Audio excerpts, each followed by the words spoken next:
Good morning and welcome to our session today on the crisis in Ukraine and its impact on construction projects. I'm David Arnott, a partner in Brodie's construction team, and I'll be your chair for this morning. So to our speakers this morning, we have a lineup of 3 speakers.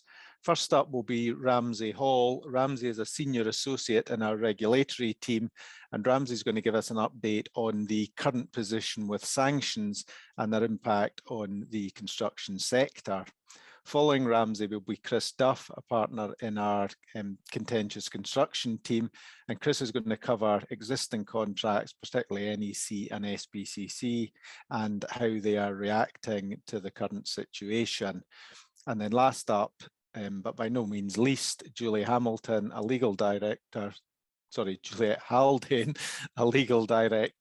in our non-contentious construction team. Juliet deals with front-end drafting, and she will deal with how the market is reacting to the current pressures and situation. So I'll now pass over to Ramsay, who'll take us through the sanctions. Thanks, Ramsay. Thanks, David, and good morning, everyone. So as David said, in this section of the webinar, I'm going to cover the current position with the sanctions regime and the key impacts on the sector. Just to flag at the outset, I'm also going to scare you with some consequences of a breach of the sanctions regime, but I will then move to a more positive note with some top tips on ensuring compliance. There's a lot of detail in the sanctions regime. The legislation is technical and constantly changing. So this is going to be a bit of a whistle-stop tour through the current position, but hopefully will be useful nonetheless. So sanctions are legal restrictions on certain forms of trade and financial arrangements. And as everyone will be aware, there's been a range of recent sanctions updates following Russia's invasion of Ukraine. Taking trade sanctions first, they apply to specific countries like Russia and impose restrictions on trade, both from an import and export perspective of certain goods. Separately, financial sanctions impose restrictions on providing funds or other forms of economic resource to certain designated organizations or individuals. It's a criminal offence to breach a sanction. And the way that the sanction regime works is that the UK has a standalone sanctions regime. It's being updated on an almost daily basis at the moment, given the position in Russia. The EU has a separate sanctions regime, as do other jurisdictions like the US. And all of those jurisdictions have imposed sanctions in the recent period in relation to Russia's invasion of Ukraine. The UK sanctions regime is my focus, and that operates in 3 ways, as I set out on the slide. The latter 2 bullets are the most relevant for today, that being a geographic approach, so specific sanctions imposed in relation to Russia, and secondly, organisations and individuals subject to sanctions. We've seen asset freezes and travel bans for high-profile Russian officials. Probably the most high-profile example would be Roman Abramovich and the consequent impact on Chelsea Football Club. So if we can move on from there, please. This is the main section of certainly my part of today's webinar. How does the current UK sanctions regime impact the construction sector? Well, we see 2 key impacts that I'm going to go through. The first key impact is that as part of the trade sanctions regime, the UK government has very recently increased existing tariffs by 35%, so it's a significant increase on imports of certain materials from Russia and Belarus. Those materials include iron, steel, timber, cement, and aluminium, so materials that will be imported by the UK construction sector. What does that mean for you? Well, if your organisation imports those materials from those countries, you will require to consider the impact of the tariff increase. You might need to consider alternative supply sources.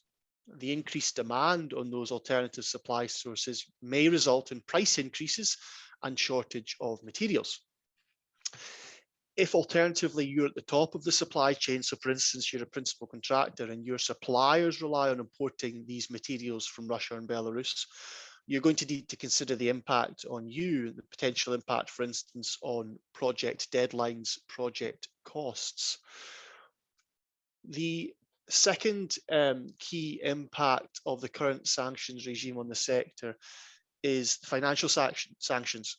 As I said, those prohibit making funds available to certain organisations and individuals who are designated in what's called the UK sanctions list. If your organisation contracts with an organisation or individual who is sanctioned, you cannot pay them, you cannot contract with them. That might mean ending existing relationships. It should also be taken into account when you're considering whether or not to engage in new relationships.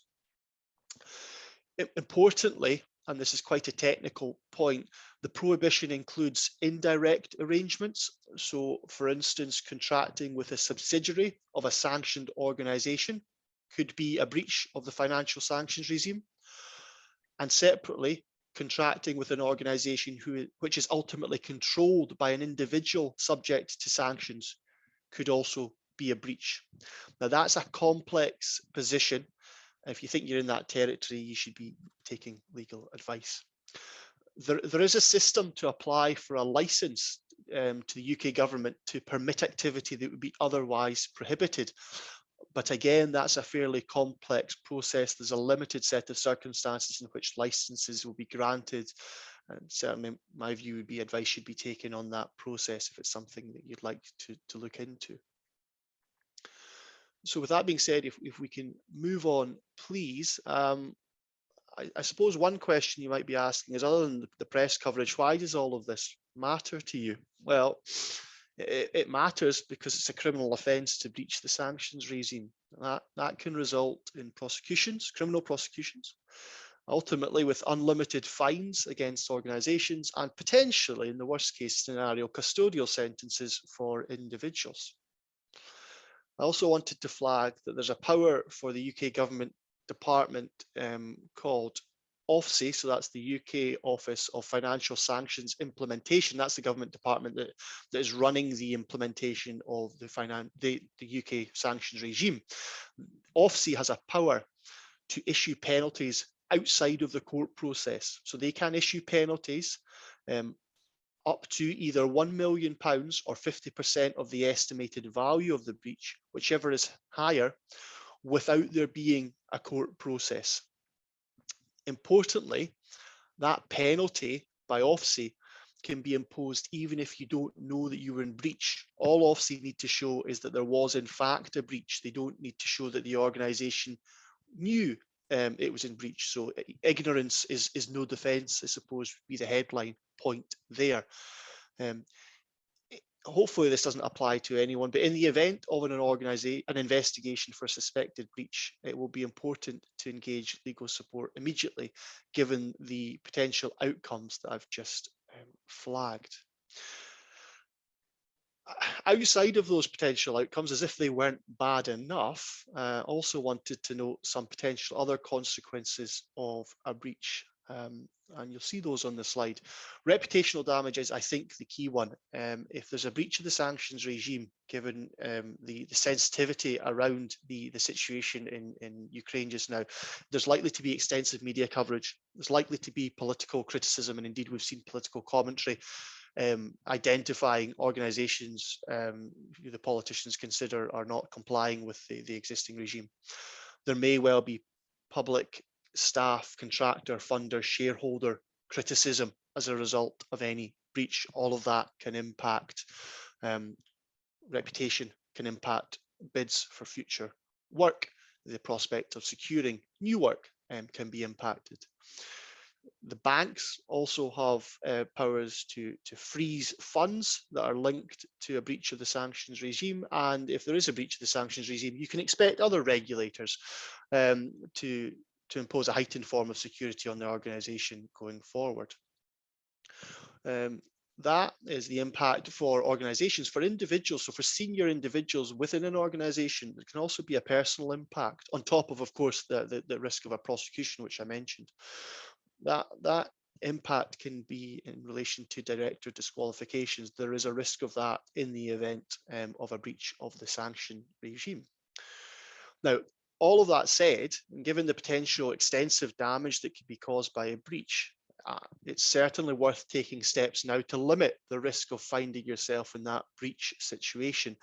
And if we move on, that's the positive note on which I'd like to end my section of today's webinar. And that's really to encourage everyone today to think about implementing a compliance regime in relation to sanctions. So on the slide, we've identified 7 steps that can be taken to limit the risk of a sanctions breach. Now, I think you can consider compliance from the perspectives of your supply chain, your take-on processes for new suppliers, and internally, so your staff, your internal controls. Now, an effective compliance process, as is set out on the slide, would include reviewing existing relationships against the list of sanctioned entities, would include doing due diligence on potential new relationships against the list of sanctioned entities, might include amending contracts, for instance, express powers to terminate if the event a contractor breaches the sanctions regime. It should certainly involve updating internal compliance policies and procedures to cover the requirements imposed by the sanctions regime. And I think certainly will involve training staff on their responsibilities to comply with the regime. Finally, you will of course want to be monitoring updates. As I said at the outset of my section, the position is changing on a daily basis. You will want to keep up to date with the changes, and you'll want to adopt a flexible approach to your compliance system, so you're making any necessary tweaks to reflect the changes. I suppose a fundamental question really is who in the organization is going to be responsible for implementing that system. It should be someone with sufficient authority to implement the system, and it may require a support team, depending on the size of the organization or the level of risk of a breach that's been identified. If we can move on to my final slide. I said at the outset the position is constantly changing. Keeping up to date is important. It can be difficult. I provided some links to the material on the current position, and that the key sources really are: 1, UK government updates on the UK sanctions regime, and OFSI guidance on the sanctions approach. I've also given you some links to some Brodie's updates. We've been covering the position on a almost weekly basis, and we'll continue to do so, so please look out for those. And with that being said, I'm going to end my part of the section and hand over to Chris, who's going to pick up the next leg. So over to you, Chris. Thanks very much, Ramsay, and good morning, everybody. I'm going to focus this morning on how existing contracts are geared up to deal with the headwinds which is going to be created by effectively the war in Ukraine. It's obviously one of a variety of causes of disruption within the supply chain, which contractors and clients are having to contend with. So a lot of what I will cover this morning might be familiar to those who've had to sit through similar sessions in the last couple of years in relation to things like Brexit, COVID, and the wholesale increase in energy prices. So I'm first going to start with NEC. The clause referencing is taken from NEC 3, and then I'm going to quickly move on to the SBCC position. So under NEC, 3 immediate things to flag in relation to issues which may be caused by getting our hands on material, or that material cost, are clauses 16, 18 and 19. And if we can move on, we'll go through those. So clause 16 concerns early warning, and it strikes us that both contractor and or project manager should be giving an early warning where an event emerges which could increase the prices, delay completion or impair the performance of the works in use. So if there are extended lead-ins being quoted for materials, or materials are becoming more expensive, which we know they are, then at the very least that should be generating a discussion amongst the project to try and triage that issue and work out how you take it forward. I'm not going to deal with this in much detail because I know that Juliet, who follows me, will mention it, but the Construction Leadership Council have issued out in the last couple of days their first guidance on the disruption they are seeing. And the suggestion there is that, whilst the amount of raw material which the UK construction sector is importing from Russia, Belarus and Ukraine is pretty low, it's less than 2% of the market import, we think.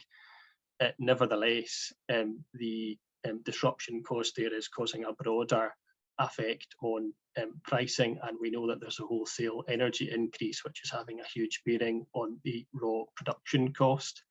So early warning will be the first protocol on NEC, and as part of that, the works information could be changed.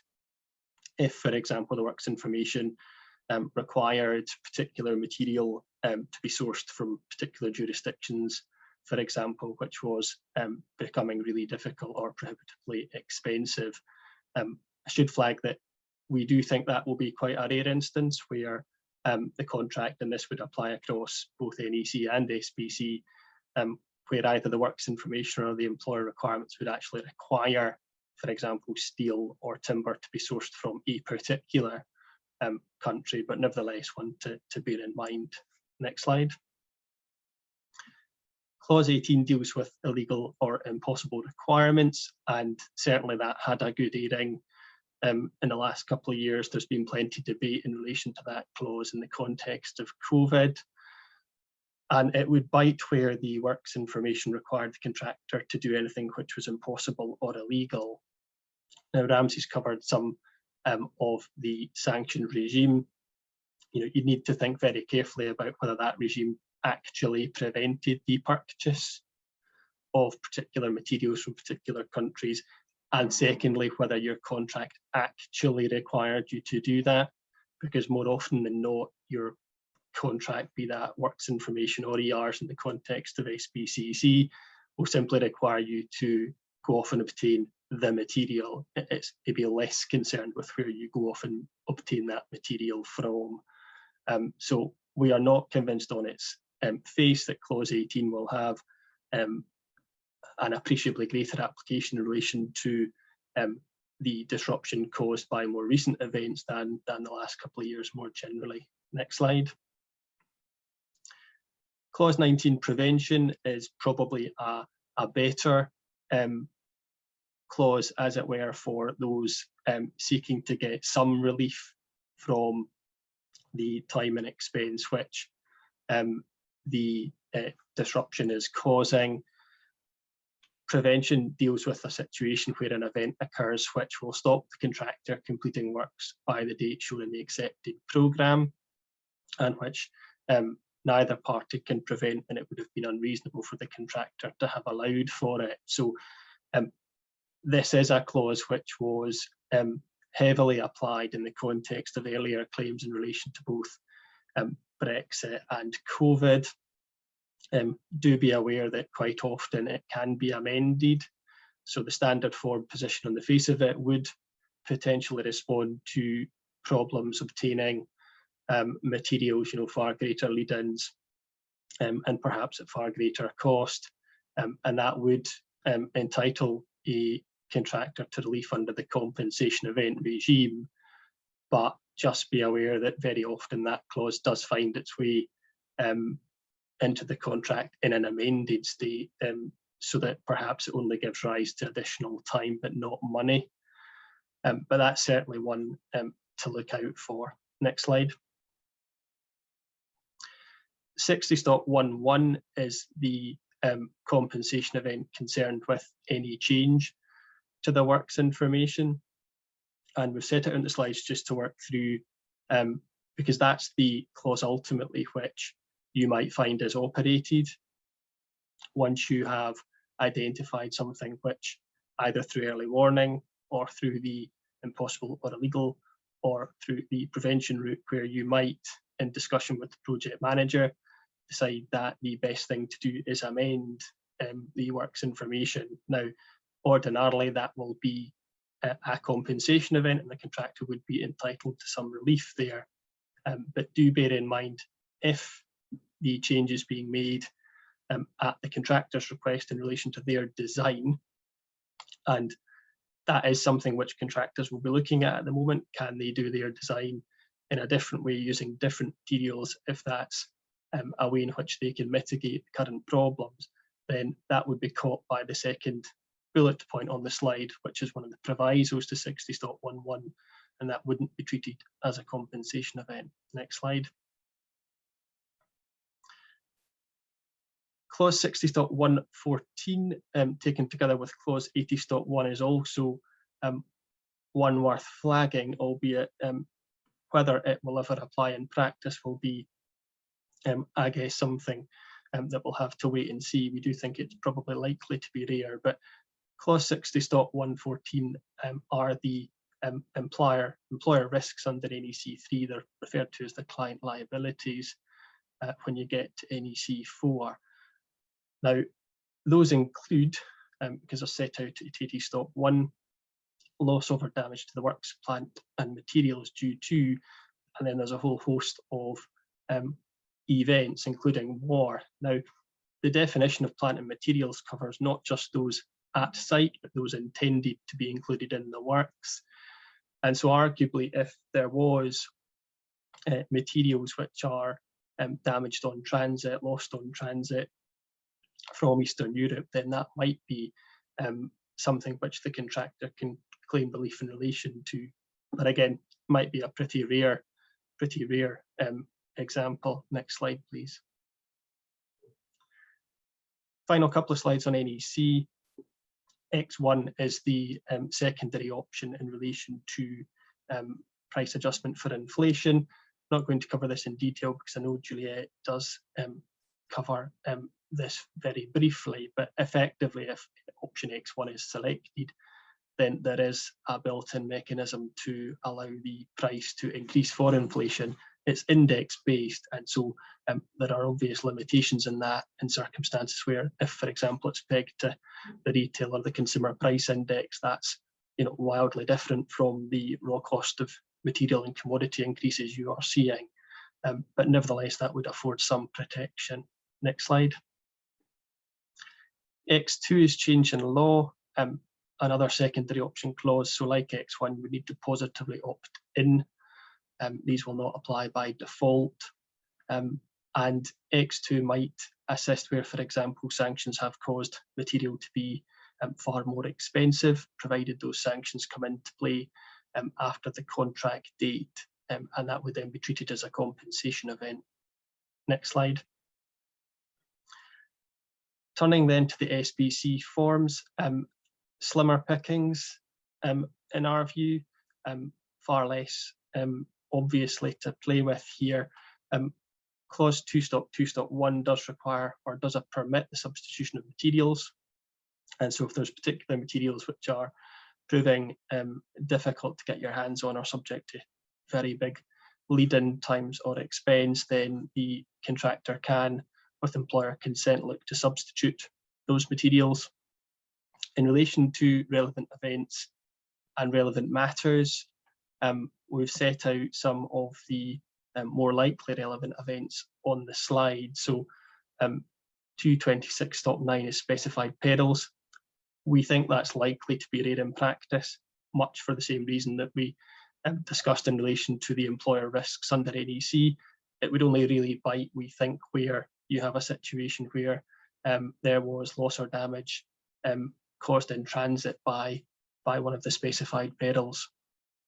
226.12 is the exercise of a statutory power after the base date. So that would capture, for example, any additional time or delay caused by any of the sanctions being brought forward. That's likely to turn on causation, and that's a broader point I'll come on to. And 226.14 is force majeure, and there's authority to support the fact that a war would be likely classed as a force majeure event. And that's something which I think parties have, again, had a pretty good hearing in respect of in the last couple of years because of COVID. But the critical aspect in relation to all these is you get time, but not money, because they're not relevant matters. Next slide. In summary, it's relatively similar in certain respects to what we have had to grapple with in the last couple of years in relation to COVID, the general fuel and price increases in recent months. NEC on the face of it looks a slightly more benign regime for contractors, and they might find that through the combination of prevention, which is clause 19 in 60.119, together with things like changes in law, might be very helpful. It will be, we think, very difficult to obtain loss and expense through JCT SBCC contracts, but do check for the fluctuation provisions, which my colleague Juliet will come on to. And more generally, records and causation will be very significant issues for parties to work through. It's just been an absolutely torrid time for the construction sector in the last couple of years. There have been a variety of different headwinds, all serious. And so, determining the extent to which one particular cause is responsible for your materials being either unavailable on long lead-ins or prohibitively expensive will be quite difficult. And of course, if each of these causes are the responsibility of one party, perhaps that's less important, but more routinely, particularly for contracts entered into in the last year or so, it would be very unlikely for each of these major headwinds to be the responsibility of just one party. More likely than not, there's a sharing of that risk, which means causation then becomes really difficult. One final point I think to flag is that if the project has been already delayed, so if there were already events which have caused the project to be prolonged, and it's only those events, which means the project's now subject to this new disruption caused by the war in Eastern Europe, then do have a think about whether or not you can look to earlier claims to obtain that relief. So a bit like contractors are used to doing with winter working claims, if earlier changes in the project or other events for which, say, the employer might be responsible have caused the project to move into this period, then do have a look at those, because that is one way around the slightly more difficult aspect to this for contractors on direct relief. And next slide. With that, I will hand over to Juliet Haldane. Thank you very much, Chris. So we've heard from Chris about how the unamended NEC and JCT deal with material shortages and delays, or don't, as the case may be. So what I'm going to look at are some examples of positions that are being taken by contractors on clients on contracts that are being entered into at the moment. But before I look into that, I just wanted to highlight the Construction Leadership Council's publication, which they issued on Tuesday, called the Industry Response to the Ukraine Crisis. What it does is it effectively identifies the direct impacts and the indirect impacts of the crisis, and comes to the conclusion that the result of both is increased costs and unexpected cost increases. And what they do is they urge a collaborative response, acknowledging that the level of cost uncertainty exceeds the capacity for the supply chain to carry the whole risk. So maybe not really telling us anything that we didn't know already, and particularly for the public sector, reflecting very much what the Scottish Government said in CPN 3, really making sure that there is collaboration between parties when now entering into contracts. And I would say what we've seen in recent months are quite a few examples of this collaborative approach being put into play to try and get over some of the difficulties being encountered. So I'm going to look at two different topics, basically split it into the prices of materials increasing and also then the effect on time and cost. So dealing with price increases first. What are we seeing? Well, we're seeing requests for inclusion of fluctuation provisions to deal with price increases. We were seeing that during COVID, and we're also now seeing it due to the Ukraine invasion. I think the thing to remember is allowing for fluctuation does not mean limitless cost exposure for the employer, nor does it mean unrestricted recovery for the contractor. But what it does mean is that there's not going to be a guesstimated risk pot for price increases, and so it gives both parties a little bit more certainty. You'll be aware that the SBCC contracts contain fluctuation provisions, which can be chosen by the parties. Now, these provisions have hardly been used in the last few years, and in fact, JCT now only publish option A in their standard contract, the other two options being available online. The most likely fluctuation that might help in this situation is option B, which allows a price fluctuation for labour and materials cost and tax. So if any of these change after the base date, which is usually the tender date, the contract sum will be adjusted for the increase or in fact the decrease. It's assumed that the price of materials will have been calculated at the tender date by reference to market prices, and if these then rise or fall after the base date, the net amount is paid to the contractor. But there are recognised issues with this. It applies as drafted to all labour and material costs, and as we know, this Ukraine crisis is really specific in relation to the types of materials that are causing issues. And it also uses government-based indices across the board. It doesn't take into consideration the nature of different materials or items. It's really a pretty blunt instrument to deal with the current issues. Under NEC, parties have the option of using secondary option X1, as Chris mentioned. Now, this option is slightly more flexible. The calculation is made at each assessment date, and it uses the latest index available at the time of the assessment. But it has the same issue as SBCC in that the index will relate to a period some time before the actual assessment takes place. Although the NEC guidance notes do acknowledge that, and they state that the contractor is assumed to have allowed for that in his price. So the indices that are used, they can be agreed between the parties. So again, that is a bit more flexible, and it's also flexible enough to allow indexation only to certain materials and for different indices to be used for certain materials. But what we're seeing is that many parties are actually opting to draft their own fluctuation provisions into contracts to deal very specifically with the issues facing the industry at the moment. So for example, provisions that apply to discrete packages like steel and concrete, the cost of which we all know is increasing because of the energy price increase resulting from the invasion. It will look at specialist cost indices. There might be provisions for capping off the increase. So if the cost goes over a certain amount, there's effectively a share between the parties. And also it's applied to try and capture the price increase as it happens rather than wait for the index to catch up. So we're seeing some quite sophisticated drafting around these type of provisions. So moving on to the next slide. We're also aware that some contractors had sought to use the provisional sums provisions within the JCT contracts, naming the materials known to be subject to volatility as provisional sums, with the price being fixed when the instruction was given. But there's a couple of issues with that.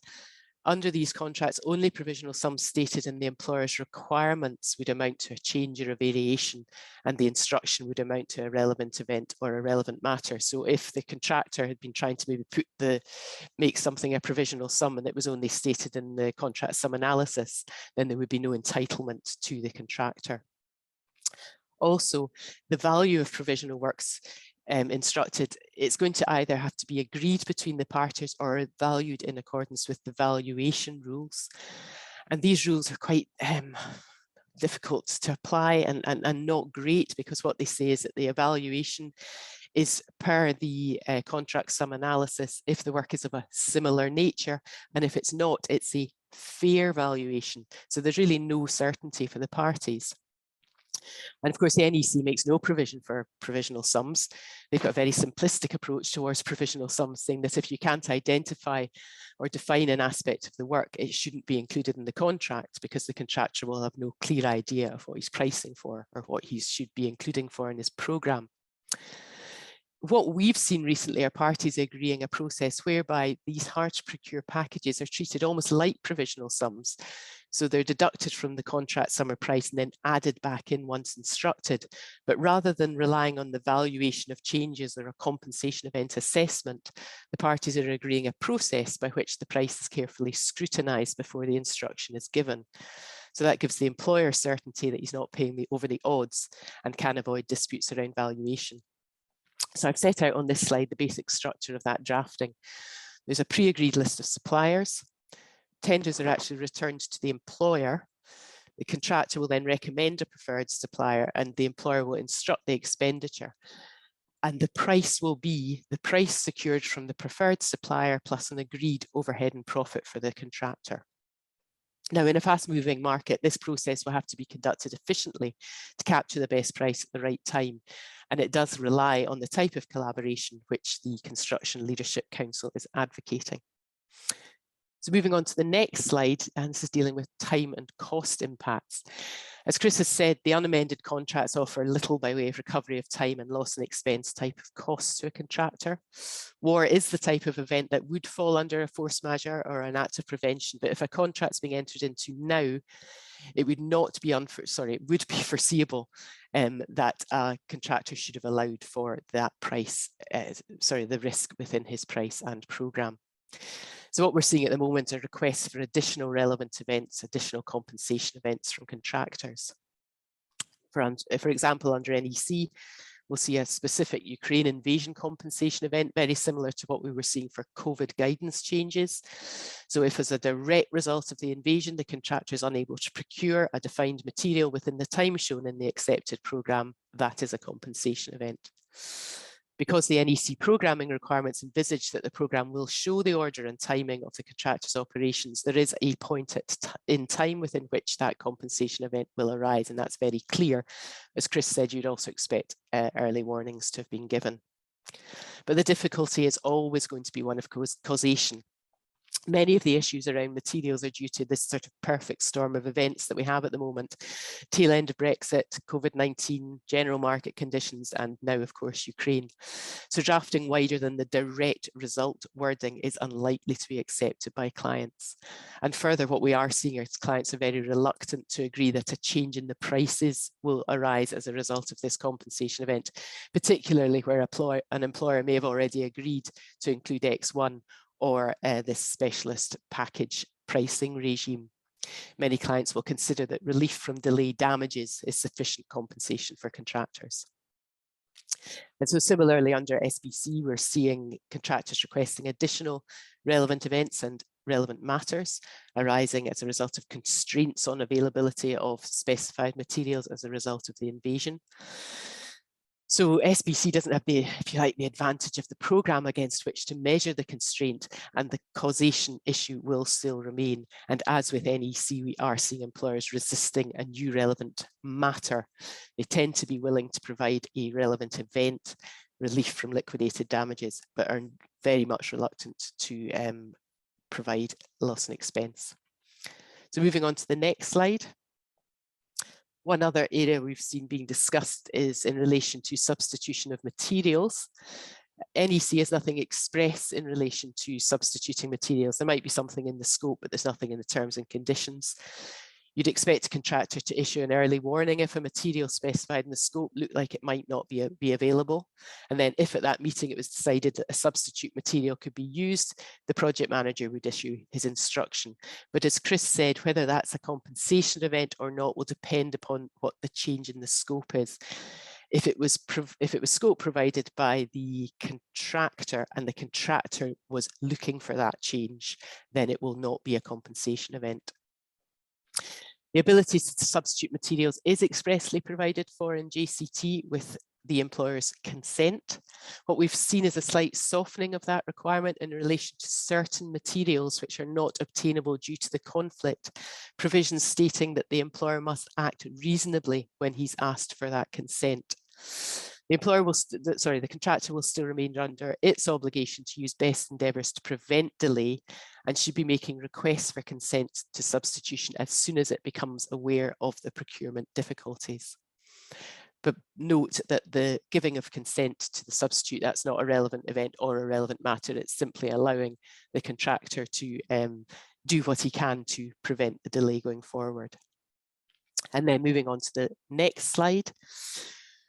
As we have with COVID, we're continuing to see the use of off-site materials agreements in the industry to allow the contractor to pre-order materials to obtain a best price and to get paid for them.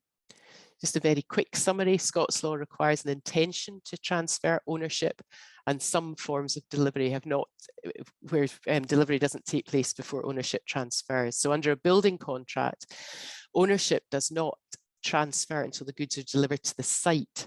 It cannot be achieved by paying for the materials not yet delivered to site. So if you have pre-ordered goods and you've paid for them under the building contract and they're now being stored off-site by the subcontractor, title won't have passed to the employer under the building contract. If the supplier holding the materials becomes insolvent, the insolvency practitioner can basically assert ownership over the goods, and the employer might end up having to pay twice to get them back. So in order to transfer ownership before delivery to site, employers and contractors in Scotland will enter into an off-site materials agreement, which is separate from the building contract.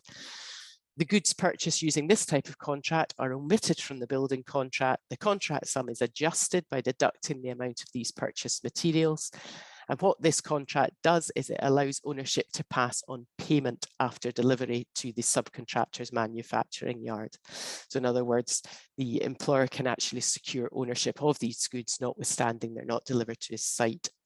So we're seeing lots of parties using these types of agreements to secure best prices before materials are needed, and it effectively protects the employer's ownership position. And moving on to the next slide, and just very briefly, we're still seeing a bit of two-stage tendering. This allows the contractor to be engaged at this very, very early stage, mainly to assist with design and buildability issues, but at the moment also to allow early ordering, quite often on an open book process, similar to the one I described earlier, to achieve competitive pricing. Under the SBC, this will be achieved using the Pre-Construction Services Agreement and under NEC Secondary Option X23, which NEC drafts for Option C, the target cost contracts, but we're increasingly seeing that being used for Option A, fixed price contracts as well. So there's no commitment to enter into the contract for the works until essentials like price and programme are agreed. So it's being used to allow projects to be progressed, design finalised, in the hope that pricing issues might resolve or stabilise so that an acceptable price can be achieved. So that was just a very, very quick run through of what we've been seeing in the last month or so as parties to construction contracts are grappling with the effect of the crisis on materials and their price. So I suppose what we're seeing is that most parties are approaching the problem with from a collaborative standpoint. There does seem to be an acceptance that it's not a risk that one party to the contract can bear on its own. So that concludes my part of this session, and I think the formal part of the seminar, and I'll hand over to David. Thanks, Juliet, and thanks to all our speakers. We've obviously covered quite a bit of ground there. But as I said earlier, this has been recorded and will be circulated afterwards. Now, we have had a few questions in and we've got a little bit of time left, so we can cover off the answers to some of those specific questions. First off, probably, Chris, one for you to pick up.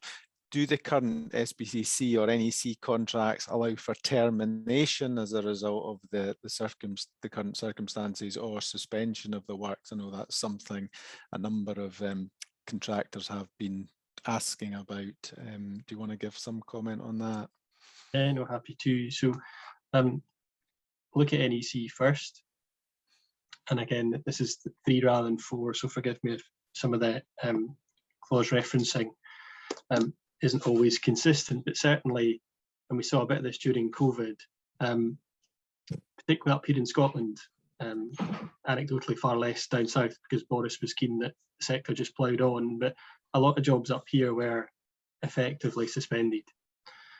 And so the project manager does have the right to stop either all or some of the work, and he's got that right under 34 stop 1. Now, if that right is exercised, that would be a compensation event under 60 stop 1(4), and that would mean that the contractor in that situation would obtain both time and monetary relief if the work was stopped on that basis. Now, that can also trip into termination, because if in that same situation the suspension is not lifted within 13 weeks, then either party can terminate effectively on a no-fault basis. It's different if the cause of that initial suspension had been either an employer or a contractor default, but certainly if the suspension was given because the PM judged that at the particular time the volatility and the unavailability of materials meant that it was better to do that, then they just need to be aware of perhaps one of the unintended consequences of taking that course might be that after 13 weeks, either party would have the right to effectively terminate on a no-fault. Now, in relation to SBCC and looking at just the D&B, the employer does have the right to postpone some or all of the work. So instructions in that regard can be given under 3-10. And if they are given, then that would both be a relevant event, so it would get you time, but it would also be a relevant matter. So it would give rise to loss and expense. So certainly, again, if it were judged that the best thing to do was to stop a particular part of the work or works, then that can be done. There is a trip through to the termination again for that sort of stuff, because under the termination provisions, either party can terminate if the substantially the whole of the uncompleted work has been suspended for a period of, the default is 8 weeks, but it really turns on what you stick into the contract particulars at the start. But the default is an 8-week period. So if through an event of force majeure or an employer instruction under 3-10, you find that the substantial part of the uncompleted work is suspended for a continuous period of 8 weeks by default, then again, there is the right in that situation to terminate the contract on the part of either party. The other thing we've looked at, I suppose, very similar to that for a couple of clients, was the concept of frustration and whether you could argue a contract was frustrated. Now, our view is it would be extremely difficult, if not almost impossible, to argue frustration in the current circumstances, because the test for frustration is that the underlying objectives of the contract are effectively defeated through unforeseen changes in circumstances. And it's therefore a very narrow application. It certainly does not apply if your contract deals with the situation. So if you have the sorts of provisions in that Chris has been talking about, then your contract deals with it and frustration is not going to apply. And the cases around frustration are not very helpful either. They certainly say that an increase in cost or price or the job becoming far more difficult to do doesn't amount to frustration. And there's even an English case where it was a contract to maintain a bridge and the bridge was washed away, and it was still held in that case that the contract wasn't frustrated. So I'm almost struggling to come up with circumstances where it would be. Another question we've got in, I think one for yourself, Ramsay, around the sanctions, and somebody's asked whether in relation to the fines for criminal for the criminal sanctions, is that a fine that applies to the company or potentially to the directors of the company? Thanks, David. So I suppose the short answer is that it depends on the particular sanctions legislation that's being breached, because the specific legislation will provide whether there's scope for both individuals and organisations to be prosecuted. But let's take as an example the recent Russia sanctions regulations. What they say is that in the event of a breach of those regs, company can be prosecuted in the criminal courts. Directors and other similar officers can also be prosecuted as individuals, where those individuals consented, connived, or neglected, and the breach was attributable to their conduct. So in that way, both the organisation and senior officers can be prosecuted, both exposed to the risk of penalties. And now I mentioned in my part earlier that as well as the risk of criminal prosecution, Ofsted can impose a monetary penalty without going through the court process. Same position applies. Ofsted can impose that monetary penalty on the organisation as well as senior officers, where those senior officers consented to, connived in the breach, or the breach was attributable to their neglect. So this idea of consent, connivance or neglect by senior officers creates the risk of those individuals being fined in addition to, not instead of, but in addition to the organisation. Thank you. We have another one. Juliet may want to pick this up in the first instance. Somebody's mentioned that under NEC, we're about to see option X29, which is all to do with net zero and introducing a contractual requirement to try and comply with that. And are we going to see something similar, or are we already seeing something similar in relation to not engaging with certain countries or companies or suppliers? Have we seen anything around that yet? You know, that's an interesting one. We haven't seen anything, but it's something we are expecting to see, particularly from the public sector. I think the First Minister has been very vocal in her urging of Scottish businesses not to engage with businesses from, well, Russia, Belarus, etc. I suppose let's call them hostile regimes. And so, you know, we haven't yet seen the drafting of this new X29 to do with X0, but we're contemplating what it's going to do is almost have an incentive provision as well as a do not do it type provision. It wouldn't surprise me if we do start seeing public sector, maybe not so much incentivizing people not to do it, but rather just having block requirements not to engage with these types of parties. I think if you look at most sort of public sector, if I can call them the public sector standard clauses that we see in relation to sort of blacklisting and all these things, these almost quasi-criminal activities that people do not want their contracts to be mixed up with, it wouldn't surprise me if we start to see that creeping in. Yeah, and if you're doing the sort of things that Ramsay's talking about, then it is going to impact on your potential ability to win public sector projects going forward. I think that's right. Yeah, okay. Got another one here, and again, I suppose it's aligned a little bit to the suspension termination discussion we had, Chris, but this is actually before the contract's entered into, but where contractors have tendered, regularly contractors are asked to hold their tenders for a period of time and certify in the actual tender that they're doing so.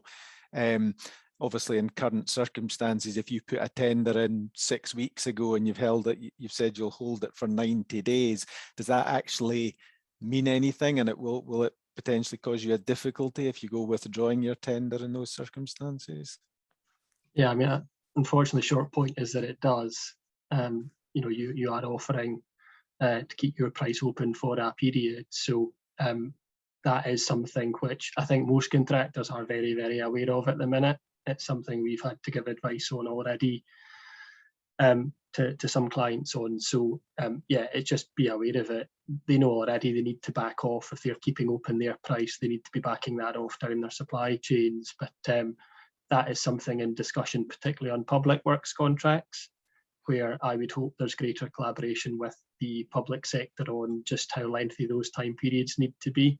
Because I think both parties need to recognise that it's in nobody's interest for the contractor to turn up day one with a price which has been superseded by events. So that's something I think the construction practice note, which the Scottish Government published last July in relation to pressures facing the sector, and that July practice note remains standing, and one of the things they were very keen to encourage in the public sector is a look not just at how do we triage and assist on current projects, but how do we better procure new projects in a more sustainable and fair way. So yeah, contractors need to be very aware, but I think on the main, anecdotally, they are aware. This is a real difficulty for them, so I don't think I'm saying anything they don't already know, and we can all just hope that certainly greater collaboration at pre-contract stage will mean that those sorts of time periods are reduced to reflect the market volatility.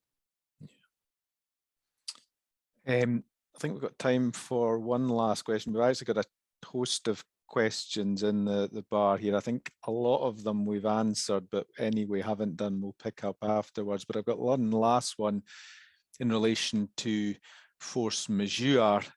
And the question is whether this applies as the contracts are defined as being in a UK region, e.g. Scotland or England, yet the force majeure is happening outside the UK at the moment. For example, it's in Ukraine. I don't think that's something we've had anyone's asked us to look at in any detail. My own view is that that doesn't matter. The clauses in relation to force majeure are not jurisdiction specific, they're event specific. But have you got any additional thoughts on that one, Chris, or is your view the same on that one?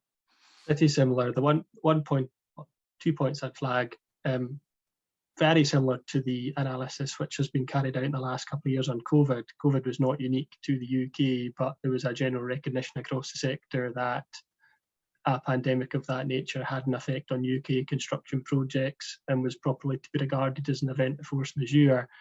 Second point is, on occasion you do see very prescriptive drafting inserted into contracts describing and defining force majeure. So what we are assuming is that we are dealing largely in, say, an SBCC context where force majeure is it's not defined. It's almost easier to see than to define. But in some contracts, there is very specific wording around what it is force majeure is intended to capture. So in those projects, absolutely, you'd have to satisfy yourself that perhaps the indirect effects that we are seeing would be captured within a more prescriptive definition. Great. Well, that's us at 11 o'clock just now, so we will call a halt to proceedings. Thank you very much to our speakers, and thank you all for attending. As I say again, we will circulate a recording of this so you have it, and if there's any questions we've missed, we will get in touch with those that have asked them afterwards. But thank you very much.